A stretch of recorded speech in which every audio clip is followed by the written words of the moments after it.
Halo pemirsa, selamat malam. Apa kabar Anda? Kembali saya Doni De Kaiser menyapa Anda dalam program Special Dialog. Dan tema kita kali ini adalah revitalisasi nilai-nilai kebangsaan. Selama 30 menit ke depan, kami akan mengajak Anda untuk mendiskusikan terkait mengenai bidang intelijen dan juga nilai-nilai kebangsaan. Dan pemirsa, langsung saja kita mulai Special Dialog.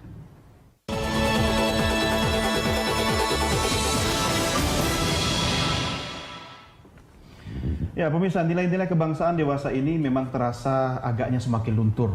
Oleh karena itu, pemantapan nilai-nilai kebangsaan harus menjadi sebuah kebutuhan bagi bangsa Indonesia untuk membangun karakter bangsa.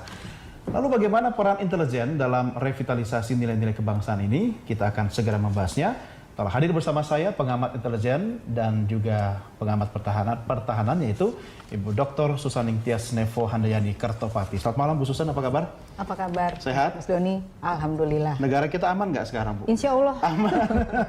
Saya kalau ketemu Ibu ini soal intelijen yang penting. Tapi sebelum lebih jauh soal intelijen Bu, ini kan kalau kita bicara tentang kebangsaan ya.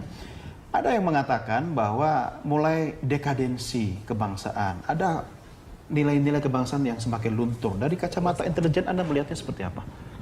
Begini ya, lunturnya nilai-nilai kebangsaan itu kan bisa kita deteksi dari bagaimana generasi penerus kita kemudian menghargai para pahlawannya dan lain sebagainya, mengetahui bahwa negara kita memang harus penting dijaga sebagai satu negara kesatuan.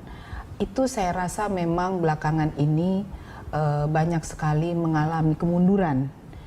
Saya rasa mengenai bagaimana nilai-nilai kebangsaan itu dapat dipertahankan agar berangkat dari kaum mudanya dan seluruh anggota masyarakat dari segala macam sektor itu berangkat dari keluarga, karena memang pendidikan awal adalah dari keluarga. Pilar utama ya? Keluarga. Pilar utama. Jadi lalu kemudian di sekolah, ya meskipun sekarang ini kan banyak sekali orang yang merasa bergengsi masukkan anak putra-putrinya di sekolah yang berbahasa standar internasional asing ya, standar internasional, cacisius berbahasa Inggris, tetapi ada yang sedikit dilupakan bahwa nilai-nilai kebangsaan itu justru sebagai pilar bangsa ini begitu sangat penting dan agak sedikit terlupakan.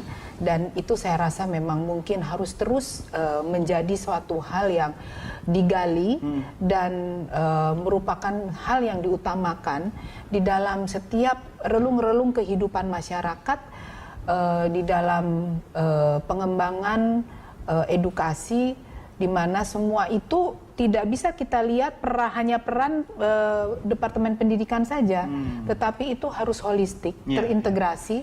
Seluruh departemen harus mengedepankan lintas sektoral ya. Lintas sektoral. Artinya Bu Susan, kalau kita bicara tentang bagaimana merevitalisasi nilai-nilai kebangsaan itu kan dimulai paling dekat dari rumah tangga. Betul. Ini bukan cuma urusan pemerintah dong, atau kementerian atau sektor-sektor yang terkait. Ini urusan rumah tangga loh. Bagaimana sebenarnya seorang kepala rumah tangga atau anggota keluarga itu bisa memaknai bahwa kita perlu loh meningkatkan nilai-nilai kebangsaan dalam hal kecil saja seperti itu kan? Bisa. Ya, betul.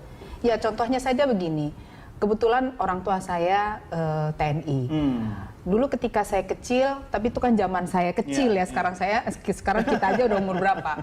Itu masih sering mendengar gitu bagaimana dulu bapak itu berjuang di hutan melawan penjajah dan lain sebagainya. Ada nilai-nilai ya? Tapi sekarang ini kan kita yang tidak. Diwariskan sekarang K-pop gitu ya. Kita kan ya orang-orang tua yang sekarang ini kan usianya juga masih relatif masih muda ya.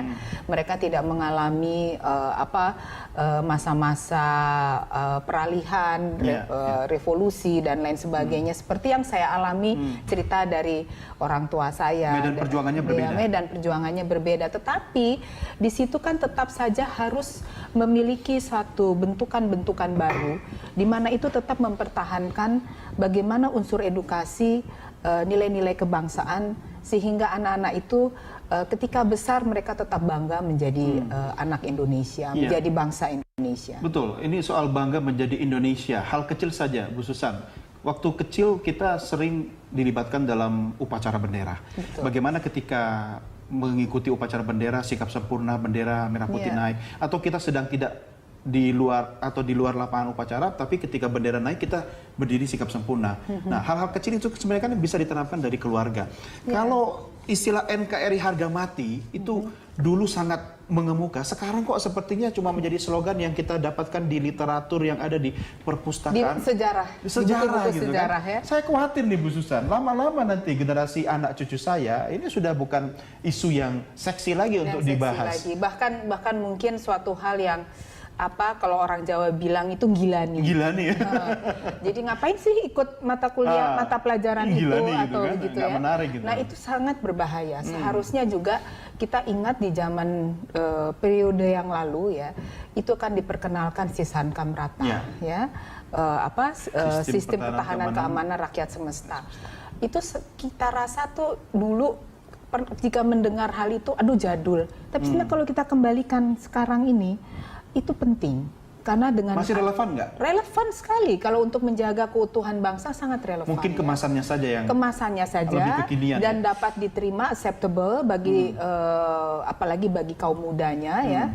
Dan itu harus dikembangkan secara holistik sehingga bisa diperankan dalam bentuk apapun sehingga rasa memiliki negara, mencintai negara itu menjadi suatu hal yang harus ya, keniscayaan. Ya. Nah, Bu Susan, ini menariknya begini, ketika nilai-nilai kebangsaan kita semakin luntur dan itu bermula dari keluarga, artinya kan daya tahan kebangsaan kita semakin lemah.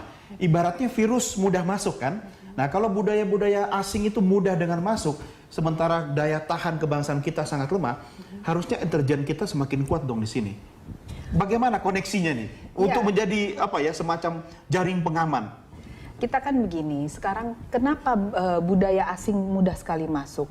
Karena kita lihat sendiri ya, sistem informasi juga semakin teknologinya semakin canggih ya, media sosial dan lain sebagainya. Itulah makanya penting sekali cyber war yang seperti ini harus ditanggapi secara serius dan ditangani secara serius dan integrated, utamanya oleh lembaga intelijen kita. Karena memang hal ini kan masuknya katakanlah itu virus ya, seperti waktu itu kita heboh kan mengenai ISIS dan lain sebagainya. Virus terorisme melalui jaringan internet kan banyak kemudian juga banyak sekali situs porno dan lain sebagainya, di mana pada akhirnya itu mengurangi kepekaan putra-putri kita untuk lebih mengutamakan hal-hal yang sebenarnya itu penting untuk menjadikan mereka anak Indonesia yang selain cerdas tapi juga bangga bahwa mereka itu adalah anak Indonesia. Mereka akan melihat kesehariannya itu, ya kita bisa lihat di warnet-warnet dan lain sebagainya ya. Dan kita kalau kemana-mana mereka udah menjadi autis ya, sudah menjadi di dalam satu keluarga saja, ayahnya megang gadget, ibunya dan anak-anak juga putra-putrinya juga itu di rumah tuh Bu. Itu di rumah. Nanti gitu. Giliran makan malam tiba di BBM, ping makan sudah siap gitu, ngumpul ngambil bawa gadget juga. Iya. Itu kenyataan yang terjadi sekarang yang gitu ya. begitu kan. Jadi memang di sini memang peranan lembaga intelijen itu harus mumpuni di dalam bagaimana memfilter itu semua sehingga jangan sampai itu menjadi suatu hal yang masif dan membahayakan ketahanan serta pertahanan negara. Artinya Bu Susan, perang gaya baru sekarang ini bukan perang konvensional lagi yang mengirimkan pasukan bersenjata. Betul. Ini pasukan sudah bisa masuk lewat akses internet sampai ke ruang keluarga kita. Betul. Mampukah intelijen sampai masuk seperti itu? Kalau ke ruang-ruang ruang privat kita, home private kita sih, saya rasa mungkin itu ada ruang pribadi yang sulit disentuh. Ini tanggung jawab keluarga ya? Ya, tapi paling tidak ada filter yang secara masif itu dikembangkan sehingga peran dari kemajuan teknologi IT ini juga dapat kita saring ya, sehingga tidak semua yang negatif itu masuk langsung ke kita. ini Dan ada Kominfo ya, Kominfo sekali, ya. Dan juga ada satu hal lagi. Ini kan sekarang kan bagaimana TV-TV itu berperan aktif ya, memberikan suguhan konten-konten yang setidaknya itu juga akan berpengaruh bagi pemirsa. Mari kita melihat film Korea, film Jepang, dengan cerita romantisnya, kita kan terisak-isak menangis menonton film, tapi kita terkesiap di belakangnya pemandangan Korea yang indah. Di situ sekaligus menawarkan nilai-nilai pariwisata yang kira-kira bisa mengundang wisatawan datang ke Korea. Itu dalam ilmu komunikasi subliminal message ini. Nah, iya. Secara tidak langsung orang jadi tidak langsung terbang ke Korea berwisata. Itu antara gitu. lain. Kalau tadi Mas Doni mengatakan bahwa sekarang itu lebih kepada cyber war, ada lagi yang lebih penting, itu proxy war. Proxy war itu saya rasa mungkin harus juga menjadi suatu hal yang diwaspadai secara niscaya. Karena ini kan menggunakan pihak ketiga untuk menguasai sumber daya alam kita. Bu Susan, ini menarik soal proxy war, tapi kita akan diskusikan di segmen berikutnya ya. Kita break dulu. Baik, pemirsa, spesial dialog terkait dengan revitalisasi nilai-nilai kebangsaan akan segera kembali sesaat.